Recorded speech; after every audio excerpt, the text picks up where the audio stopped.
Le Parti camerounais pour la réconciliation nationale a réagi à l'affaire présumée de viol de la petite Joyce, élève en classe de pré-maternelle, en exprimant sa profonde indignation face à un acte qualifié d'odieux.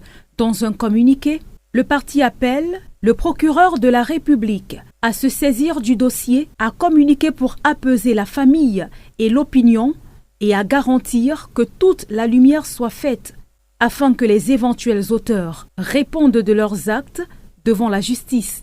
Le PCRN estime que ce drame met en évidence l'urgence de renforcer la protection des enfants ainsi que de lutter contre les violences faites aux femmes et aux mineurs. Le parti affirme qu'aucune complaisance, aucun silence, ni aucune banalisation ne doivent être tolérés. Réagissant à cette actualité, Issa Tiroma Bakari, dans un communiqué, affirme avoir appris avec effroi cette affaire qui suscite colère et indignation au sein de l'opinion publique, notamment à travers la mobilisation citoyenne et les manifestations spontanées de femmes. Il rappelle que l'école doit demeurer un sanctuaire pour les enfants et juge inacceptable que la répression vise les citoyens réclamant justice plutôt que la manifestation de la vérité et l'accompagnement des familles. Et au chapitre des réactions, il y a également celle de Samuel Hiram Iodi, candidat à la dernière élection présidentielle. Sur ses plateformes digitales, il écrit « Un abus sur enfant de plus,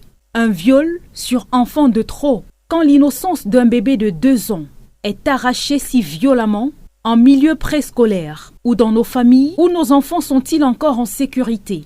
s'interroge-t-il, avant d'appeler à une réaction des plus fermes de la part des autorités administratives et policières du Mfundi pour identifier les coupables, complices et les remettre à la justice afin qu'elles se montrent exemplaires. La députée Nourane Fotsine, quant à elle, indique qu'il est temps de crier haut et fort que nos enfants ne sont pas des proies. En tant que mère, Nourane se joint aux mamans pour demander justice.